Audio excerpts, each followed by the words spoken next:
بسم اللہ الرحمن الرحیم۔ معزز سامعین، حاضرین و ناظرین، ہمارے چینل پر عربی گرامر کے اسباق چل رہے ہیں اور اس میں ہم نے سب سے پہلے علم صرف کو شروع کیا ہوا ہے۔ تو میرے بہت سارے احباب یہ جاننا چاہتے ہیں کہ ہم نے یہ کون سا خشک سا ایک موضوع شروع کر رکھا ہے، تو ان کی خدمت میں گزارش ہے کہ جب علم کا قیمتی خزانہ، جہاں درس نظامی اور عربی گرامر ملے آپ کو آسان زبان میں، جہاں پر آپ کو ملے قرآن پاک کا ترجمہ، عربی گرامر، صرف و نحو، عربی بول چال، فقہ و اصول فقہ، بلاغت و منطق، حدیث و اصول حدیث اور بہت کچھ ایک ہی پلیٹ فارم جے کے ایمان پہ۔ آئیے علم و عمل، فہم و فراست اور رشد و ہدایت کی اس بابرکت راہ میں ہمارے ہم سفر بنیے۔ ہمارے چینل جے کے ایمان کو سبسکرائب کیجیے۔ گزارش ہے کہ جب ہم قرآن پاک کو سیکھنا چاہتے ہیں، احادیث طیبہ کو سیکھنا چاہتے ہیں، تو یہ یاد رکھیے کہ ہمارے دین کا اور اسلام کا اصل منبع اور مرکز جو ہے نا، وہ عربی ہے۔ قرآن عربی میں ہے، احادیث طیبہ عربی میں ہے۔ تو جب ہم دین سیکھنا چاہتے ہیں تو یہ چونکہ عربی سے سٹارٹ ہوا ہے، تو عربی سیکھنا بہت ضروری ہے۔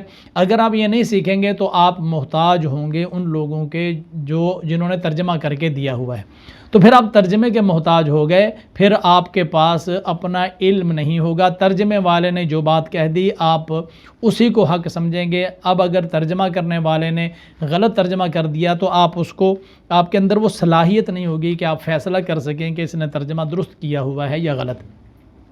اب عربی زبان جو ہے نا، یوں سمجھیں کہ ایک عمارت ہے، ایک دیوار ہے جس کے اندر اینٹیں لگی ہوئی ہیں، جس کے اندر مسالہ لگا ہوا ہے، جس کے اندر ریت لگی ہوئی ہے، جس کے اندر سیمٹ لگا ہوا ہے، اور ایک معمار نے یہ ساری چیزوں کو برابر برابر رکھ کے، اینٹ پر اینٹ رکھ کے، درمیان میں مسالہ لگا کر، سیمٹ لگا کر ایک پوری دیوار بنائی ہے۔ تو عربی زبان یوں ایک دیوار سمجھے، اور اس کی جو اینٹیں ہیں، اس کا جو مسالہ ہے جس کو ہم سیمٹ اور بجری اور ریت کہتے ہیں، آپ یہ سمجھیں کہ علم صرف یہ ہے۔ اگر آپ کے پاس اینٹیں نہیں ہوں گی، بلاک نہیں ہوں گے، تو آپ عمارت نہیں بنا سکتے، اور عمارت بنانے کے لیے ان اشیاء کا ہونا ضروری ہے۔ تو علم صرف کے ذریعے ہمیں کیا حاصل ہوتا ہے؟ جتنے بھی قرآن پاک کے اندر زمانے استعمال ہوئے ہیں کہ یہ کام ہوا ہے یا ہو رہا ہے یا ہوگا، نہیں ہوا، نہیں ہو رہا، نہیں ہوگا، تو کوئی بھی کام، ہزاروں کام ہم زندگی کے اندر کرتے ہیں، تو جو کام بھی ہو رہا ہے یا جو کام ہوگا، یہ کیسے ہوگا، یہ ہمیں صرف علم صرف بتائے گا۔ علم صرف نے دراصل یہ کرنا ہوتا ہے کہ ایک لفظ کا اسٹائل بتا دینا ہوتا ہے کہ اگر کوئی لفظ اس اسٹائل میں آئے گا تو آپ نے سمجھ لینا ہے کہ یہ کام زمانہ ماضی میں ہوا ہے، اور اگر اس کا اسٹائل یوں ہو جائے تو پھر آپ نے یہ سمجھ لینا ہے کہ یہ بات ہو رہی ہے موجودہ زمانے کی یا آئندہ زمانے کی۔ مثال کے طور پر اہل عرب کا ایک طریقہ ہے کہ اگر کسی لفظ میں 3 حروف ہوں اور تینوں ہی متحرک ہوں، 3 حرف ہیں، پہلا بھی مفتوح، دوسرا بھی مفتوح، تیسرا بھی مفتوح، اس طرح متحرک ہو جائے گا، جس طرح کہ ضربہ یا نصرہ یا غفرہ۔ یا 3 حروف ہیں، تینوں متحرک ہیں، کیسے متحرک ہیں؟ پہلے کے اوپر زبر آ گئی، دوسرے کے نیچے زیر آ گئی، تیسرے کے اوپر پھر زبر آ گئی، جس طرح کہ سمعہ، جس طرح کہ شاہدہ، جس طرح کہ عاملہ، جس طرح کہ حافظہ، اس طرح کی کوئی شکل ہو۔ یا 3 ہی حروف ہوں اور پہلا اور آخری تو زبر والا ہو لیکن درمیان والا پیش والا ہو۔ تو جب 3 حروف آتے ہیں عربی کے اندر اور تینوں حرکت والے آتے ہیں، متحرک ہوتے ہیں، مفتوح ہوتے ہیں، یا درمیان والا مفتوح ہو یا درمیان والا مکسور ہو یا درمیان والا مضموم ہو، تو وہ اس لفظ کی ایسی شکل، ورب کی ایسی شکل ہمیں پتہ دیتی ہے کہ اس کے اندر جس کام کی بھی بات ہو رہی ہے وہ کام زمانہ ماضی میں ہو چکا ہے۔ علم صرف نے ہمیں یہ سکھانا ہے۔ جس طرح کہ ختم اللہ علی قلوبہم، تو ختمہ، آپ یہ دیکھیں کہ خا، تا اور میم 3 حرف آئے نا، تینوں متحرک ہیں، تو اب اس علم صرف کے ذریعے ہمیں یہ پتہ چلتا ہے کہ یہ لفظ بتا رہا ہے کہ گزرے ہوئے زمانہ میں یہ کام ہوا ہے۔ کفرہ، کاف، فا اور را 3 حروف، تینوں متحرک ہیں، یہ لفظ کا اسٹائل ہمیں بتا رہا ہے کہ انکار کا جو کام ہے وہ گزرے ہوئے زمانے میں ہوا. فتح، فا، تا اور ہا تینوں حروف ہیں، تینوں متحرک ہیں. لفظ کا یہ اسٹائل کہ 3 حروف اور تینوں متحرک، یہ بس اسٹائل بتاتا ہے کہ کھولنے کا عمل گزرے ہوئے زمانہ میں ہوا. نصرہ، نون، صاد اور را تینوں متحرک. یہ اسٹائل، لفظ کا یہ اسٹائل بتاتا ہے کہ گزرے ہوئے زمانہ میں یہ کام ہوا ہے. تو جو علم صرف ہے نا، یہ لفظوں کے اسٹائل سکھاتا ہے کہ ایسا لفظ کا یوں اسٹائل ہوگا تو آپ نے اس سے زمانہ ماضی سمجھنا ہے. اگر یہ اسٹائل آ جائے گا تو پھر آپ نے اس سے موجودہ زمانہ یا آنے والا زمانہ سمجھنا ہے. اور اگر یہ اسٹائل ہو جائے گا تو پھر آپ نے کام کرنے والے کو سمجھنا ہے. اگر یہ اسٹائل ہو جائے تو اس شخص کو سمجھنا ہے جس پر کام ہوا ہے.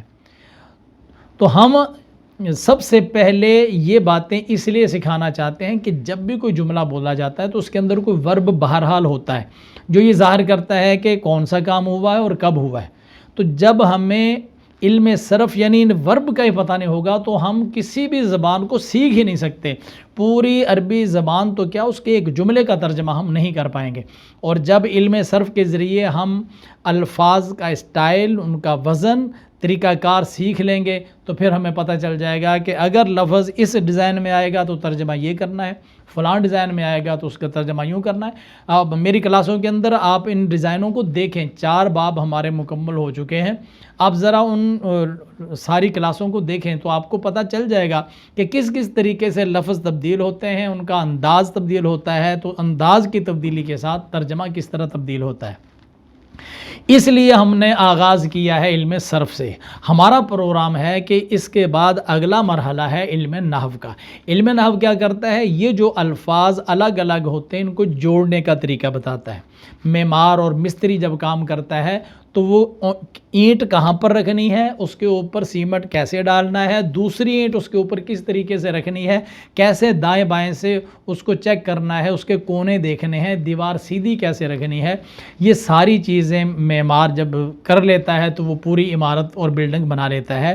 تو علم نحو والے پھر ہمیں یہ سکھائیں گے کہ جب جملہ بنانا ہے تو اس جملے کے اندر آپ نے فعل کہاں رکھنا ہے، ورب کہاں رکھنا ہے، سبجیکٹ کہاں رکھنا ہے، آبجیکٹ کہاں پر رکھنا ہے، اور پریپوزیشن کیسے ہے. یہ سارا طریقہ کار نحو کے اندر ہوگا. تو انشاءاللہ اگلے مرحلے پر ہم آپ کو نحو بھی سکھائیں گے. اور پھر اس کے بعد بہت کچھ، جہاں جہاں علم صرف اور نحو استعمال ہوگا عربی کی کتابیں آئیں گی اور ہم وہ کتابیں بھی آپ کو پڑھائیں گے اور ان کتابوں کے اندر صرف و نحو کا استعمال کر کے آپ کو اصول اور قواعد اور ضوابط کے ساتھ ترجمہ کرنے کا طریقہ بھی بتائیں گے. بس ہمارے ساتھ جڑے رہیے اور کلاسوں کو دیکھتے رہیے. آپ جہاں کہیں بھی ہیں اگر تسلسل کے ساتھ یہ کلاسیں دیکھیں گے تو انشاءاللہ آپ کو گھر بیٹھے علم دین مل جائے گا. آپ کو کہیں جانے کی ضرورت نہیں ہوگی. آپ کو بس یہ ہے کہ پابندی کے ساتھ کلاسیں دیکھنی ہیں اور علم دین آپ کو گھر میں بیٹھے ملتا رہے گا. اللہ کریم آپ کی اور میری حاضری قبول فرمائے اور علم دین کے لیے ان کوششوں کو اپنی بارگاہ میں قبولیت عطا فرمائے. السلام علیکم ورحمۃ اللہ وبرکاتہ.